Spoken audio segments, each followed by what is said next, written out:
Big pass mid night லைவ்ல ஒரு பக்கம் திவாகர் பார்வதி உனக்குனா எனக்கு நீ அப்படின்ற மாதிரி சில கான்வர்சேஷன் நடக்கிறதையும் நம்மளால பார்க்க முடிச்சு. மீண்டும் சேர்ந்துருவாங்களா? ஆனா சேர மாட்டாருங்க திவாகர். ரொம்ப தெளிவா இருக்காரு. அதை பத்தியும் பார்க்க போறோம். இன்னொரு பக்கம் நிறைய பேரை பத்தி அவங்க ரெண்டு பேர் உட்கார்ந்தாவே என்ன பண்ணுவாங்க, புரளி பேசுவாங்க, புறம் பேசுவாங்கல்ல.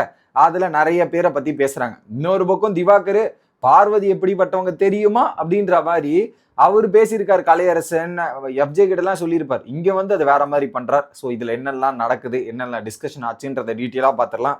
வணக்கம் மக்களே, நேஷனல் உச்சில இருந்து உங்கள் மணிவண்ணன். சேனலுக்கு புதுசா இருந்தீங்கன்னா சப்ஸ்கிரைப் பண்ணிருங்க. வீடியோவை தயவு செய்து பார்க்குற அனைத்து நபர்களும் லைக்கை போடுறங்க. நீங்க போடுற லைக் எனக்கு ரொம்ப யூஸ்ஃபுல்லா இருக்கும். இப்ப கண்டென்ட்டுக்குள்ள போயிடலாம்.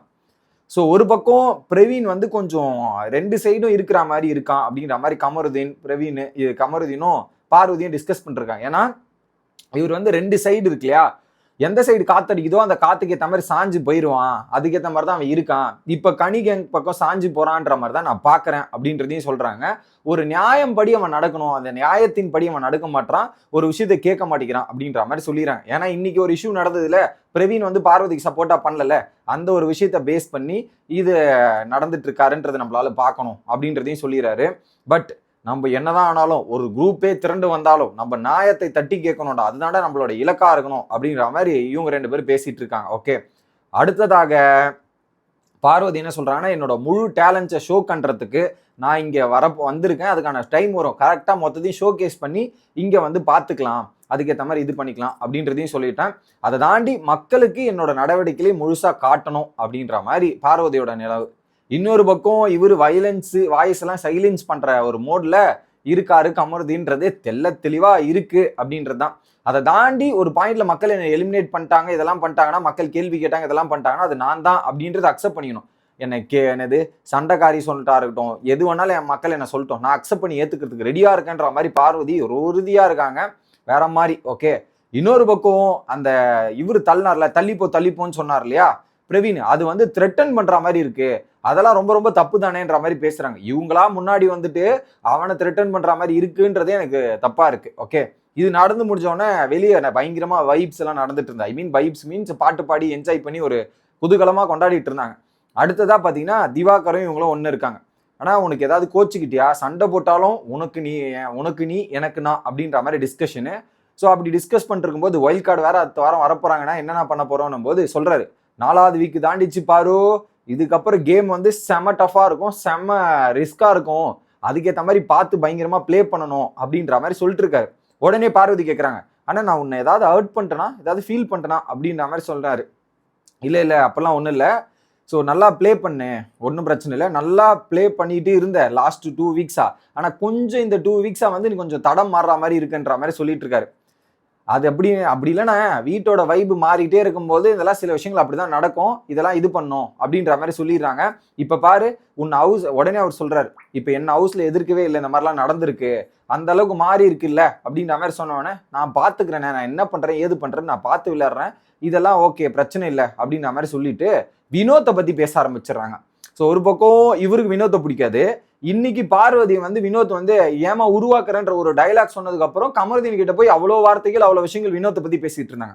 பார்வதி கிட்ட இருக்கிற ஒரு நெகட்டிவ் என்ன அப்படின்றது பாத்தீங்கன்னா, ஒரு பக்கம் யாராவது ஒருத்தர் எதிர்க்க பார்வதி கூட இருந்துட்டு எதிர்க்க ஏதாவது ஒரு விஷயம் சொல்லிட்டாவே பின்னாடி போய் அவ்வளோ பேசுவாங்க. முன்னாடி பேசுறதை விட பின்னாடி அவ்வளவு விஷயங்களை பேசி அவங்கள இது பண்றதே ஒரு வேலை.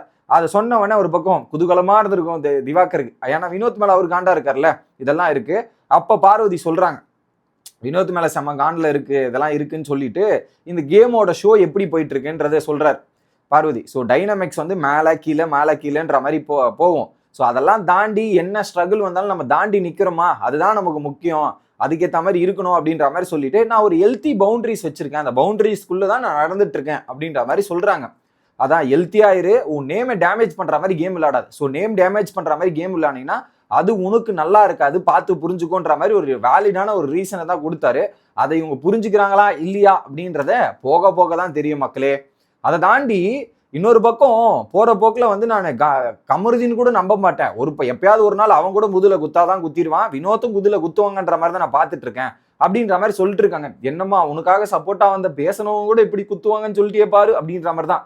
ஸோ நான் தான் சொல்லிட்டேன், பாரு பொறுத்தவரையும் அந்த தேவைக்காக பயன்படுத்துகிறார்கள் அப்படின்றது தான் பாயிண்ட். அதை ஓப்பனா ஒத்துக்கிறாங்க. என்ன ஒட்டுமொத்த வீடுமே 20 பேர் என்னை எதிர்த்து நின்னாலுமே சரி, எப்படி 20 பேர் எதிர்த்து நின்னாலுமே சரி, எனக்கான ஆறுதலாக தான் நான் பாக்குறேன். என்னோட வென்டிலேஷனுக்கு ஒருத்தர் வேணும்ல, அப்படிதான் நான் பாக்குறேனே தவிர்த்து அவங்கள கூட நான் முழுசா நம்ப மாட்டேன் அப்படின்றது சொல்றாங்க. ஸோ ஆக்சுவலி பாரு யாருக்கு தான் உண்மையா இருப்பாங்கன்ற ஒரு கேள்விக்குரிய எனக்கு அந்த இடத்துல வருது. அவங்க சொல்றதால வருது எனக்கு. ஓகே, அதை தாண்டி அலைன்ஸ் மாறிட்டே போயிட்டு இருக்கும், அதுக்கேற்ற மாதிரி தான் நடந்துட்டு போயிட்டே இருப்பேன் அப்படின்ற ஒரு உண்மையும் போட்டு உடைக்கிறாங்க. ஓகே, ஸோ அதை தாண்டி வெளியே வந்து இந்த ரெட் கார்டு மேட்டர், இந்த சில விஷயங்கள்லாம் இருக்குல்ல, அதை பத்தி கமருதீனோட பிஹேவியர் இருக்கு. இல்ல ஒரு பாயிண்ட்ல சப்போர்ட்டாவும் பேசுறாங்க. கமருதீனுக்கு ஒரு நியாயமும் இருக்கு, நியாயம் இல்லைன்னா இல்லை, அவன் சைட்ல ஒரு நியாயமும் இருக்கு. பட் அவனை பார்க்கும்போது எல்லாம் இப்படி சொல்றதா இதெல்லாம் இருக்குன்னும் போது அவர் சொல்றாரு, இல்ல வெளியே ரிவ்யூ பண்றவங்களா வன்முறை பேச்சு இந்த மாதிரி நிறைய விஷயங்கள் இருக்கு, அதை அவன் கண்ட்ரோல் பண்ணணும், அதுதான் நல்லது. ஃபார் எக்ஸாம்பிள் எடுத்துன்னா இங்க சபரியா எடுத்துக்கோ, விக்கல்ஸா எடுத்துக்கோ, இவங்க எல்லாம் எப்படி கண்ட்ரோல் பண்ணி ஒரு ஃப்ளோல போறாங்க, வாய் விடுறதே கிடையாதுல, அந்த மாதிரி போனோம் அப்படின்ற மாதிரி சொல்லிட்டு இருக்காரு. அதுக்கப்புறம் கனியன் கேங் நாமினேஷன் எப்படி மிஸ் ஆயிட்டாங்க பாத்தியானா, எப்படிலாம் எஸ்கேப் ஆயிட்டாங்க பாத்தியானா அப்படின்ற மாதிரி சொல்லிட்டு இருக்காரு. அருமை அருமை அப்படின்ற மாதிரி தான் இருந்தது. அடுத்து கலை வந்து டபுள் கேமர்னே, அவன் வந்து இங்கேயும் பிளே பண்ணுவான் அங்கேயும் பிளே பண்ணுவான், மாத்தி மாத்தி பிளே பண்ணிட்டு இப்ப பாத்தியா அவனுக்கு யாருமே சப்போர்ட் இல்லாம இருக்கான், இதெல்லாம் இருக்கான். ஸோ அவன் துப்புறான், இந்த மாதிரி பண்றதுலாம் என்ன செயல்னு அப்படின்ற மாதிரி பேசுறாங்க. துப்புறதை பத்தி பார்வதி பேசலாமா அப்படின்ற மாதிரி தான் எனக்கு இருந்துச்சு. ஏன்னா அவங்களே ஒரு இடத்துல வந்து பண்ணியிருக்காங்க அதை. இதை ஒரு பக்கியும். அடுத்து வினோத் வந்து அப்படியே ஜம்ப் பண்றாரு, இங்கிருந்து அங்க ஜம்ப் பண்றது, அங்கிருந்து இங்க ஜம்ப் பண்றாரு, மாதிரி ஜம்ப் பண்ணி டிராவல் பண்றாருன்ற மாதிரி வினோத்தை பத்தியுமே பின்னாடி பேசினதான் எனக்கு ஷாக்கிங்கா இருந்தது. வினோத்லாம் சப்போர்ட்டா தான் இருக்காரு, அவர் வந்து இந்த வாரம் அடி வாங்கிட்டாருன்றதால சைலண்டா டிராவல் பண்ணிட்டு போறாங்க. இதுல குறிப்பா வினோத்லாம் சப்போர்ட்டே இல்லை, இந்த வாரமே எலிமினேட் ஆவாரு, போறதுக்கான வாய்ப்பு இருக்குன்ற அளவுக்குலாம் டிஸ்கஷன் போகுது. ஸோ வினோத் இப்ப பதுங்கி கேம் பிளே பண்ணிருக்காரு.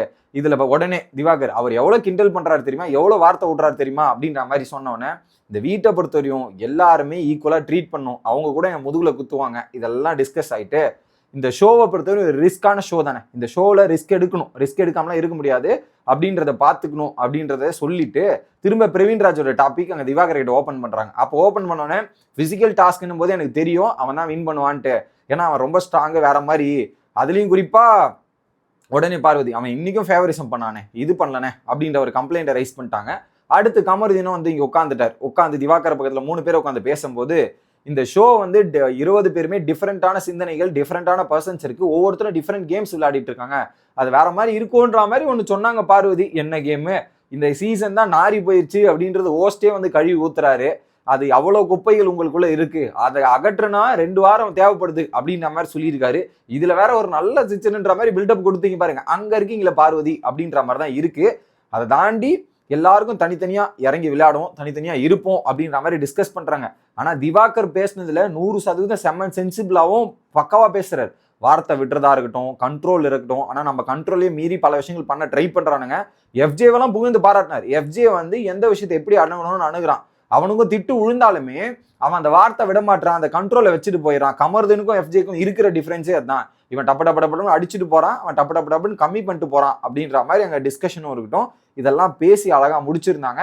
இதை பத்தி நீங்க என்ன நினைக்கிறீங்க? இந்த ஷோ தான் பயங்கரமா போகுதுன்ற மாதிரி பில்டப் கொடுக்குறாங்க. உங்களோட கருத்துக்களை கமெண்ட் செக்ஷன்ல சொல்லுங்க. Bye guys.